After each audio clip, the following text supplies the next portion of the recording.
ऐसा ढंग बनाया था पूरे देश में सांझ के टाइम टीवी में ऐसा हल्ला मचाया था भाई हिंदू मस्जिद के ऊपर जो कोई और मुद्दा इस देश में रहा ही नहीं।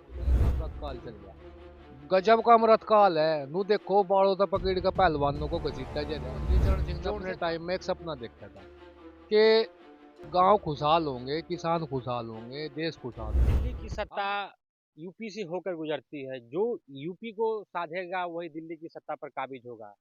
आज आने वाला 2024 चुनाव है, उसको लेकर खासकर पश्चिमी यूपी की जनता क्या सोचती है, किसान वर्ग क्या सोचते हैं, और इधर के जो कहा जाता है कि पश्चिमी यूपी जाट बहुल क्षेत्र माना जाता है, तो यहाँ का किसान और जाट 2024 को लेकर क्या सोचती है, इस बार किसको वोट देने वाली है, कौन यहाँ पे से जीतने वाला है। इसके साथ ही जिस तरीके से मंदिर मस्जिद का जो तमाम मुद्दे चल रहे हैं, चाहे ज्ञान वापी का हो, चाहे राम मंदिर का जो निर्माण हो रहा है, उसका शिलान्यास होने वाला है, उद्घाटन होने वाला है। इसके साथ ही साथ मथुरा के ऊपर जो विवाद चल रहा है, इन तमाम मुद्दों के ऊपर किसान भाई इसको लेकर क्या सोचते हैं, इनके मन में क्या इस बार चल रहा है 2024 चुनाव को लेकर, आइए सीधे इनसे बातचीत करते हैं।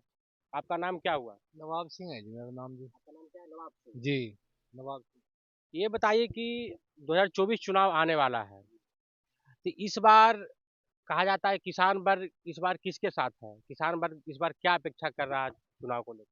देखो जी हम किसान लोग हैं जी, और हम जमीन से जुड़े हुए लोग हैं जी, स्वाभाविक सी बात है। हमारे मुद्दे जो है जी वो अलग है जी। हमारा मुद्दा तो जो है, देखो जी, जमीन से जुड़े मुद्दा किसान का तो ये है कि उसका रेट फसल का वो वाजिब मिला है, उसको कुछ प्रॉफिट होगा, उसकी जेब में कुछ रुपए आवे, ताकि वो अपना जो है काम चला सके। हमारे मुद्दे तो जी है राम मंदिर और यू फलाना ढिमका, इसका हमें क्या लाभ है। हमारे गांव में 3 खड़े मंदिर, और मंदिरों में हम रोजाना जो है ना रेगुलर तरीके से पूजा पाठ करें, भगवान को मानने।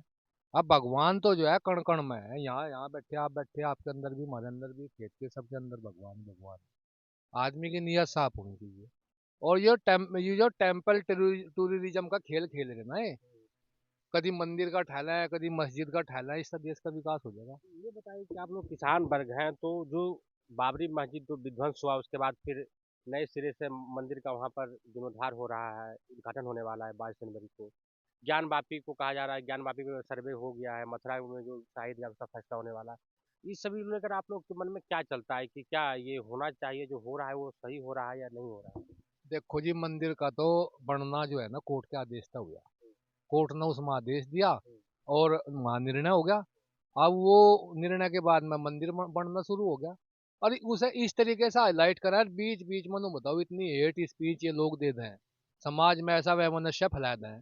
नो बताओ घुटन सी महसूस हो लोगों ने उस हेट स्पीच से। तो हेट स्पीच था, देश का विकास तो होने वाला नहीं है। तो राम मंदिर चलो बन रहा, आस्था का विषय है। मुस्लिम धर्मगुरु का कहना है कहीं ना कहीं कि एक मुस्लिम धर्मगुरु कह रहे थे कि हमने तो बाबरी को सह लिया, लेकिन हम ज्ञान वापी को सहने वाले नहीं हैं। हम लोग फिर से सड़कों पर आ जाए। देखो, अदालत यहाँ सर्वोच्च है, अदालत का काम है वो तो न्याय करना। भाई अदालत ऐसे तो किसी को न्याय ऐसे तरीके तो करती नहीं, पूरी इन्वेस्टिगेशन करेगी, पूरे तथ्य फैक्ट चेक करेगी। उसके बाद में जो दोनों पार्टी है उनको जो है ना वहाँ पे सेटिस्फाई करेगी। न्याय का मतलब तो सेटिस्फेक्शन है। अब न्याय अगर हो रहा है, न्याय करके में दे रहे हैं, तो फिर ये बेकार की बात करनी नहीं चाहिए। हमें न्याय व्यवस्था पर विश्वास रखना चाहिए। मुस्लिम धर्मगुरु का कहना है कि हमारे साथ अन्याय हो रहा है, वो वैसे कह रहे हैं कि मुसलमानों के साथ ये जो है शोषण हो रहा है, मुसलमानों को जो है वो शोषण हो रहा है। देखो कुछ हो भी रहा है ऐसा मामला, अगर कोई मान लीजिए यू संसद में हमले वाला ले ले, मीडिया का ऐसा रोल हो रहा जी। अगर ये जोन से संसद में बच्चे घुसे, अगर इनकी जगह कोई रहमान होता या कोई मुस्लिम कम्युनिटी से जुड़ा हुआ कोई व्यक्ति होता, तो इस तरीके का बवंडर मचा देते भाई। ISI है, पाकिस्तान की खुफिया एजेंसी है, और ये लोग तो आतंकवादी हैं, ये तो इस देश को उजाड़ कर रख देंगे, तो इस देश को खत्म ही कर देंगे, ऐसा बवाल मचा देंगे। और जब दूसरे किस्म के हो तो ये उस तरीके से रिपोर्टिंग नहीं करते। और फालतू आप शाम के टाइम देख लो, जिक्कर मुर्गा की लड़ाई हो ना, चार टोपी ओढ़ के होंगे तो बैठ जाएंगे, दो तीन धारण करके दाढ़ी बढ़ाएगा बैठ जाएंगे।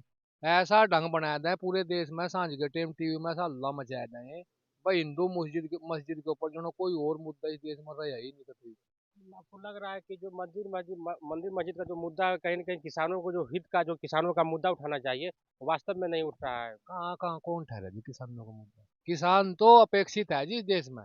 नु देखो 19 देश को आजाद हुए अमृत काल बोल रहा है, एक अमृत काल चल गया।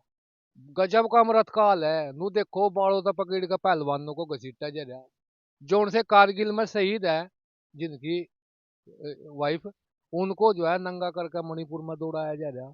और किसानों को जो उनसे हक की अपने हक की आवाज उठाने के लिए दिल्ली चले जा, वहां 750 किसान जो है उसमें सर्दी में रूम में ठिठुर कर वही अपनी जान दे रहे हैं।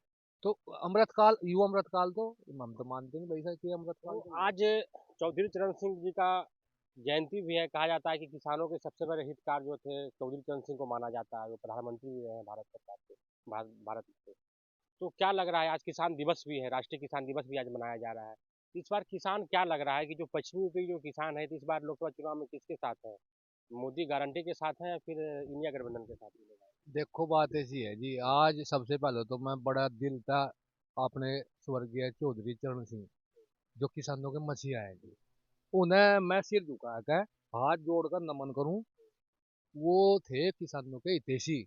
और आजकल जो है किसानों का हितैषी तो एक बन नहीं रहा कोई, आजकल जो है बेकार की बात करी जा रही। अच्छा जी, ये चौधरी चरण सिंह ने अपने टाइम में एक सपना देखा था कि गांव खुशहाल होंगे, किसान खुशहाल होंगे, देश खुशहाल होगा। अब नु देखो गांव में क्या अवस्था हो रही। 3-3 4-4 साल हो गया जी पेमेंट आऊ गन्ना गिरने के बाद में, और 5 साल हो गए जी इन किसान हितैषी जो उनसे नारा लगा रहे कि हम किसान हितैषी हैं, नु कर देंगे 6,000 रुपये हमने सालाना, उसके दे रहे हम मतलब वो 6,000 मिल रहा है कि नहीं आपको? अजी कहाँ एक चवन्नी भी नहीं मिली आज लग। ये तो सेलेक्टिव करे हैं जी। और जैसा मान लीजिए 13 लाख का आंकड़ा है किसानों का, उसमें 13 लाख में तो घटाएगा वो 11 लाख कर दिया, 11 लाख में तो घटाएगा वो 8 लाख कर दिया। जो उनको पहले दे दिया मैं लिस्ट तैयार कर दे, फिर नए ऐड कर लिए, और वो एक किस्म का बवंडर मचा रखा। और फिर देखो जी, मान लीजिए किसान है, हमारी हमारी सारा सारा मामला जो है खेती से जुड़ा हुआ है, हमारा नुकसान भी हो जाए कहीं फिर फसल में। अब फसल बीमा योजना के नाम पर जो कहें फसल बीमा योजना, ये एक किस्म का इतना बड़ा झूठ और फ्रॉड है जी। किसान बर्बाद होकर चले जा, 1 रुपया जो ये देते होगी सीधा खेत में भी नहीं आते, देखने में नहीं आते। फ्लडेड एरिया है जी हमारा, हमारी फसल जो है बर्बाद होगी यहाँ फ्लड में कई बार, कोई आया भी नहीं, देखा भी नहीं किसी ने, और आकर सर्वे भी नहीं कराया। किसी किसान का कोई दुख दर्द ही नहीं जाना। Machinery totally failure in this country. आपको लगता है कि ये सरकार से किसानों को न्याय नहीं मिल रहा है? जी नहीं। क्या अपेक्षा कर रहे हैं आप लोग? ये कुछ बदल देंगे जी, कोई नवे किसको किसको लाना चाहते ऑप्शन जाओगे जी। हैं? नया ऑप्शन किसको लाना चाहते नया ऑप्शन तो वो है जी जो किसानों की विचारधारा था मेड़ खा रहा है, जो हैं? किसानों कौन को, है आपके नज़र में, कौन किसानों को? भाई किसानों को तो मसीहा मैंने बताया चौधरी चरण सिंह था, और उसी विरासत को आज बढ़ाया आगे चौधरी स्वर्गीय चौधरी जो अजीत सिंह लेकर आए। अब चौधरी अजीत सिंह का भी स्वर्गवास हो गया। अब जो है तीसरी पीढ़ी है रही जी। अब उनका ट्रैक रिकॉर्ड है जी, उन्होंने जब भी कमान संभाली, जब भी सत्ता उनके हाथ में आई, और ये सत्ता बिना हो आवाज तो मिठाई। तो क्या लगता है कि जयंत चौधरी तो प्रधानमंत्री बनने नहीं जा रहे हैं, तो क्या लग रहा है इस बार की किसको आपको नजर है प्रधानमंत्री का ये? प्रधानमंत्री कोई बनो जी, हमारा जरूर हस्तक्षेप रहेगा इसमें, सरकार में कोई सी नहीं है। प्रधानमंत्री रहेंगे तो हमारी आवाज तो उठाओगे, चौधरी साहब तो है हमारे प्रधानमंत्री, वे जहाँ भी रहेंगे जिस पद पर भी रहेंगे, हम एक किस्म से श्योर हैं जी। We are sure that for the RLD is coming in UP. आपको लगता है कि आरएलडी कहीं ना कहीं किसानों का हित और किसानों का मुद्दा उठाती है? जी वह तो किसानों की पार्टी है, बोसियन वो कहता है अगर वो तो जट्टों की पार्टी है। रनो बताओ जट्टों के लिए कौन सा काम करे। मार दो यहाँ 10 किलोमीटर शेरमुंह शुगर मिल है जी, ये मनो बताओ किसानी जाति के रह गए गन्ना उसमें, उसमें तो सारी बिरादरी का गन्ना तुल गया, सबका फायदा हो गया। बीजेपी कह रही है कि जो विपक्षी पार्टियां तमाम भ्रष्टाचारी पार्टियां एक साथ मिल गई है, सभी पे भ्रष्टाचार के आरोप है, लोग घोटाले कर रहे हैं, और साथ ही साथ 300 करोड़ रुपया कांग्रेस संसद के यहाँ पकड़ाया गया। आपने एक कहावत सुनी होगी, उल्टा चोर कोतवाल न डांटा है, वो हो रहा। अब भ्रष्टाचारी भ्रष्टाचारी भ्रष्टाचारी चिल्ला रहे। इब भ्रष्टाचार की ने एक नाव नाव लगा ली, और जितने भ्रष्टाचारी देश में है, धीरे धीरे धीरे सारे के सारे बीजेपी में जाएगी। और वहां एक वॉशिंग मशीन लगा रखी उन्होंने, उसमें गिरे, और बस उसे साफ करके, और एकदम तक गंगा के उसमें जल में धोया हुआ दिखाई दे। अब नु देखो जितने भ्रष्टाचारी थे, चाहे वो अजीत पवार दादा है, जिस पर प्रधानमंत्री ने कहा करते थे कि भाई NCP is national corrupt party, और चक्की पिसिंग एंड पिसिंग, ये वो चक्की पिसिंग बड़ा मामला तो रिट्रैक्ट कर दिया, अब वो डिप्टी सीएम बना दिया। जितना बड़ा भ्रष्टाचारी बीजेपी में, उतना बड़ा पद उस पर चले जाओ। अब वो हेमंत बिस्वा शर्मा ले लो, किस किस का नाम ले मैं नू देखो, ये तो सारे के सारे जितने करप्ट आदमी है सारे बीजेपी में जाएंगे। ये तो हो गई राजनीति की बात, लेकिन आप जो गन्ने का जो फसल आप लोग लगाते हैं, तो कितने आय इससे हो जाती है आप लोगों की? अजी आए का नू देखो आपके सामने खड़ी है। अब इसमें कीड़ा लग गया, हमने काफी इसमें लागत दी जी, हमारी जो है जी जो हमारी लागत है जी वो काफी बढ़ गई। और 4 साल से 5 साल से हम बता रहे जी कोई गन्ने का एक रेट नहीं बढ़ा। गन्ना ही हुई है पंजाब में 400 रुपये, हरियाणा की सरकार जो हमारे एकदम से बॉर्डर नियर हमारे बॉर्डर पे है उन्होंने बढ़ा दिया। हमारा 5 साल तक वो गन्ने का रेट ही नहीं बढ़ा। हमारी सुध कोई ले कौन रहा हमारी योगी सुध। सरकार से भी आप कितने खुश हैं? योगी सरकार जो काम कर रही है? अजी योगी सरकार हर साल जो है गन्ने का प्राइस अगर बढ़ाती, अगर किसानों को फैसिलिटी देती, अगर किसानों को टेक्नोलॉजी प्रोवाइड करती, नो बताओ खाद मिलो यहाँ कई कई कई कई हफ्ते लग जूझना पड़ा है। दो दो गट्टे मिला है खाद के, ये नो बताओ गेहूँ में हमें गेहूँ बो रखे है ना, खाद की जरूरत पड़ेगी, खान यहाँ लाइन में लगकर मिल रहा है, अब मिला मिला ना। आज इतने दुखी हो रहे, कोई सिस्टम सारा जो है फेलियर करेगा, सिस्टम काम नहीं कर रहा सही तरीके से, हम सेटिस्फाई नहीं है इससे। आपको लगता है कि सरकार को हर एक साल गन्ने की फसल का रेट बढ़ाना चाहिए, नई नई टेक्नोलॉजी यहाँ पे देना अभी चाहिए? ये तो बताओ जी भी इस देश में हर चीज का रेट बढ़ गया। अब कोई भी पाउच ले लो, कोई भी पैकेट ले लो, कुछ भी चीज ले लो, उस पर रेट बढ़ जा। अब नु देखो जो कृषि प्रोडक्ट जो कृषि खेती में जो सपोर्टिंग प्रोडक्ट हैं, जो खेती में दवाइयाँ हैं, जो डीजल है, जो पेट्रोल है, और जो ये हमारी जो है लेबर है, हर साल बढ़ती जा रही। और किसान वंगा वही, तो नो बताओ हमारी तो मजबूरी है कि हमारे सामने तो कोई ऑप्शन ही नहीं है। तो यह सरकार भाई टोटल फेलियर है, ये कैसा बदल देंगे हमारे मूड में। आइए, आपसे भी यही सवाल रहेगा कि इस बार खासकर पश्चिमी यूपी का किसान किसके साथ है 2024 के चुनाव वो तो मैं जैसे मेरे अंकल जी ने भाई ने बताया जी, में? हम तो जो किसान की थी पार्टी है उसके साथ ही है जी। जैसे चरण सिंह चौधरी चरण सिंह थे जी, चौधरी अजीत सिंह थे, अब चौधरी जयंत सिंह है जी। हमारी आवाज़ लगातार उठाते हैं, अगर रात को भी कोई आपात समस्या होगी किसानों को एक साथ खड़े हैं। और जी दूसरी बात ऐसा है जी, अब ये कह रही ने बात तो सारी बताई जी। अब हमारे किसानों को क्या है जी, एक तो खेती है, एक हमारे बच्चे, इन्हें इतनी फैसिलिटी नहीं मिलती, इतनी मान लिया पैसा नहीं है कि भाई बड़ी पढ़ाई करे। अब देखो अग्निवीर योजना ला दी ना, कौन बच्चे जा रहे हैं? 5-6 साल से हमारे गांव से कोई नौकरी नहीं है जी, कुछ नहीं है। योगी सरकार कह रही है कि हम तमाम किसानों को यहाँ फैसिलिटी दे रहे हैं, गन्ने का मूल्य भी बढ़ा रहे हैं, क्या लगता वह तो लखनऊ में दे रहे, जहाँ लखनऊ में दे रहे वो अपनी कोठी है नहीं उसके आसपास नहीं दे रहे। यहाँ कोई फैसिलिटी नहीं, यहाँ अब ने देख के रास्ते आए कैसे रास्ते हैं, क्या चीज़ है यहाँ? अस्पताल यहाँ नहीं है, स्वास्थ्य का क्या हाल हो रहा है यहाँ? क्या चीज़ है? कुछ भी नहीं है यहाँ पे जी। ऐसा ऐसा काम कर रहा है, कहीं आधार कार्ड कहीं पैन कार्ड कागजों में लग रहे हैं, एक एक आदमी तो दो आदमी घर में है, सारे कागजों में लगाई देता तहसीलों में फिर है। अगर या पैन कार्ड बनवा या आधार कार्ड बनवा या KYC करवा, इसमें लगाई दी, इस काम पर लग रही सारी दुनिया जी। और जो काम 100 रुपये में तहसील में 100 रुपये में हो रहा है 1000 रुपये में होने लग रहा है भैया। है? आप बकरे बना दिए जी हम तो, बकरा। हाँ। क्या लगता है किसानों के लिए, हित के लिए कौन सरकार, मतलब क्या कौन सा सुटेबल रहेगा? बस सरकार तो जी है तो जी यही अपने चौधरी अजीत सिंह की पार्टी है, जैसे ये किसानों की ऐसी सी है, यही पार्टी जैसी कैसी है जी। यानी आगे तो काम खराब है। और जी आप देखो, हम पहले बाहर नहीं सुरक्षित थे, बाहर दिक्कत थी, अब ऐसा हो रहा है घर में नहीं सुरक्षित हम। योगी सरकार कह रही है कि तमाम जो गुंडागर्दी है यहाँ पे, हमने पूरी यूपी में समाप्त कर दिया है, जो गुंडा राज यहाँ पे चल रहा है। तो वही तो बात बता रहा है जी, कम से कम बाहर नहीं सुरक्षित था, आज तो हम अपने घर में नहीं सुरक्षित है, घर में सारे रात पहरा देना पड़ रहा है हमें। चाहे फिर दो दो फेरी यार पहरा दे रहे यार, ऐसा भी नहीं है कि हमारा तो ऐसा कि चोर हो गए सब, 2 महीने हो गए यहाँ खाट खड़ी कर रखी हमारे सारे गाँव की। हमारे पूरे भारत में यही चोर चोर बढ़ रहे हैं यार, ये पुलिस कहाँ, प्रशासन कहाँ से हो रहा है, प्रशासन यूँ। और कहाँ मीडिया, लोकल मीडिया कहाँ से हो रही पड़ी हुई है, इन्हें देख नहीं रही क्या परेशानी हो रही है क्या नहीं गाँव में। और गोलियां आपस में किसी का लग गई, अब मान लिया फाइट से ले रहे बेचारा, थोड़ी घनी कोई लाइसेंस या हथियार वैसे तो है नहीं किसी पे। आज कितनी परेशानी का सामना करना पड़ रहा है हमें, रात में जाग रहे दिन में काम करने पड़े, 10-10 धड़ी की पूरी है उठे। और योगी सरकार ये भी कहती है कि जो खासकर मुजफ्फरनगर जो दंगा हुआ था उस समय 2012 के आसपास से दंगा हुआ था, अब यूपी में कहीं भी दंगा नहीं हो रहा है, दंगा मुक्त यूपी को हम बना दिए हैं, तो आप कह रहे हैं कि यहाँ पे चोरियां हो रही है? दंगा दंगा दंगा दंगे ही यही तो थे, दंगा ही तो यही तो कर रहे थे दंगा। दंगा या बीजेपी सरकार तो दंगा करवा रही थी, वो दूसरी पार्टी थी जो भी सन में, ये दंगा ही तो थी, ये दंगा ही तो, ये अपनी सरकार में क्यों दंगा करवाओगे? अब देखो मेरे मेरे 12 गांव है पूरे यहाँ, इस सड़क के इधर इधर, इसमें इतना कोहराम मचा रखा है, किसी गांव में कोई बच्चा, छोटा सा बच्चा भी नहीं सो रहा। इतना बुरा इतने हालात नहीं है। मैं देखी जी, हम अपने बड़ों का भी सुने, ऐसे चोर नहीं देखी हमें जैसे हालात। और कहाँ हुआ पुलिस है, कहाँ प्रशासन, कहाँ सो रहे हैं मंत्री संतरी फिर वोट फिर मांगते हुए। अब जा कहाँ है, अब क्यों नहीं देख रहे हैं लोगों ने समस्या।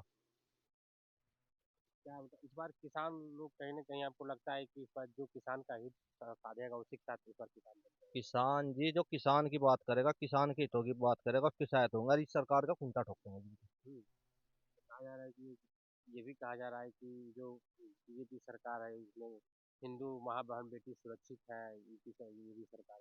सुरक्षित कहाँ है, तो इनके फार्म हाउस है जी बाहर सरों के। हम्म, सरों के रहत ने फार्म हाउस है इनके बाहर।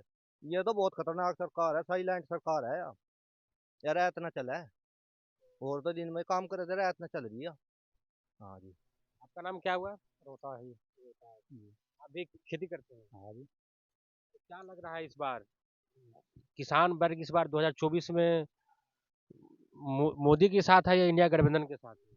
इंडिया गठबंधन हम तो चौधरी जैन के साथ है जी, दिलो जैन थे। हम्म, हाँ, हम नहीं चत्ते भाई बीजेपी ने, इन्हें तो थोड़ा तैर दिया हमारा। आज लोग ने कोई रपा नहीं, 1 रुपया बढ़ाया होती ना बता दो। वहीं पे एमएसपी ने कुछ नहीं, ना हमारे यहाँ मंडियाँ, ना कोई सुविधा नहीं है बीजेपी सरकार में हमें। हाँ, तो लग रहा है आपको कि इस बार इंडिया गठबंधन जीत हासिल करेगी? जीत 100% जी। हाँ, कहा जा रहा है इंडिया गठबंधन आप खुद आपस में लड़ रहे हैं ना, ना अभी तक उसका सीट शेयरिंग का हुआ है। लगता है कि इंडिया गठबंधन बन जाएगा? सब बन रहा, सारा सौदा बने रहा। हम्म, हाँ, तो बीजेपी है डड़ा मार रही। अभी ना आपस में बैठ दो इधर। वो नहीं काम चलता, वो नहीं काम चलने का ना कोई। बीजेपी का पत्ता ही साफ है। हमारी भाषा में तो वो कह रहा है, बड़े बड़े बोला बोला लाठी दे हम इसको कोई। हाँ, जो है नया। हाँ जी। आपका नाम क्या हुआ? हैं? नहीं जानता है कुछ। आपका नाम है? मेरा गुलाब सिंह जी। गुलाब सिंह। गुलाब सिंह, आप ये बताइए कि आप भी देखिए गन्ने का फसल यहाँ पे लगा लोग खेती कर रहे हैं, तो क्या लग रहा है इस बार यूपी का जो चुनाव होने वाला है, खासकर लोकसभा चुनाव होने वाला है, तो यूपी की जनता और खासकर किसान वर्ग पश्चिमी यूपी का इस बार किसके साथ है? बस जी हम तो सबकी बतावा जी, अपने जितने हमें सुने आज इस मिले हम, बस सब नाराज हैं जी इसके रास्ते। हम्म, कोई आदमी खुश नहीं है जी, हर आदमी नाराज है। क्यों नाराज आप लोग क्यों हैं? कोई सुविधा ही नहीं मिल रही जी किसान ने, हाथ लेने जा मतलब 15 दिन में नंबर आओ। पहले की सरकार में सुविधा थी आप? सारी चीज ऑटोमेटिक पहले ही रहती जी, तैयार हुई। हम्म, हाँ जी। तमाम आरोप लगा रही है वर्तमान सरकार की, पहले की सरकार में कुछ ना किसी का भाव तय था ना कुछ प्रदर्शन। ये झूठ बोल रहे, आने 71 अटका है, 70 कमी का ढंग दूसरों में, पहले वाले सारे ठीक थे इनका। हाँ जी। आज तो किसान दिवस है, जयंत चौधरी को लेकर। बस जी किसान दिवस तो बस, देखो जी आज किसान दिवस है, हम तो जी मन है सरकार किसान दिवस मनावेगी। अब चौधरी चरण सिंह समाधि पर जा प्रधानमंत्री जी, और वहाँ 2 पुष्प चढ़ावे हैं जी, तो मन है कहाँ किसान दिवस है आज। किसानों के नाम में कोई घोषणा करा आज, हमारे यूपी में एमएलए योगी जी हैं, गन्ने का रेट घोषित करो। हम जी मन है भाई किसान दिवस है आज। हाँ जी। तो लगता है कि जब किसानों की बात की जाएगी तभी किसान दिवस मनाया जाएगा। हाँ जी, किसान दिवस है जी, मनाई जा जी, किसानों की बात होगी जिस देश में, वहीं मनाते अच्छा लगा है किसान दिवस। हाँ जी। ये थे हमारे साथ तमाम किसान भाई थे जिनका कहना था कि 2024 का चुनाव में हम उसी को वोट देंगे जो किसानों का हित करेगा, जो किसानों की बात कहेगा। इसके साथ ही उन्होंने कहा कि जो आज चौधरी चरण सिंह का जयंती है, जो राष्ट्रीय किसान दिवस मनाया जा रहा है, तो किसान दिवस तभी मनाया जाएगा जब किसानों को लेकर कोई घोषणाएं की जाएगी, कोई अच्छे वादे किए जाएंगे, गन्ने का फसल है, तमाम एमएसपी को लेकर जो वादे किए जा रहे हैं उसको जब लागू किया जाएगा तभी हम लोग किसान दिवस मनाएंगे। आज के लिए फिलहाल इतना ही। नमस्कार, आप देखते रहिए हमारा हिंदुस्तान। मुझे दीजिए इजाजत।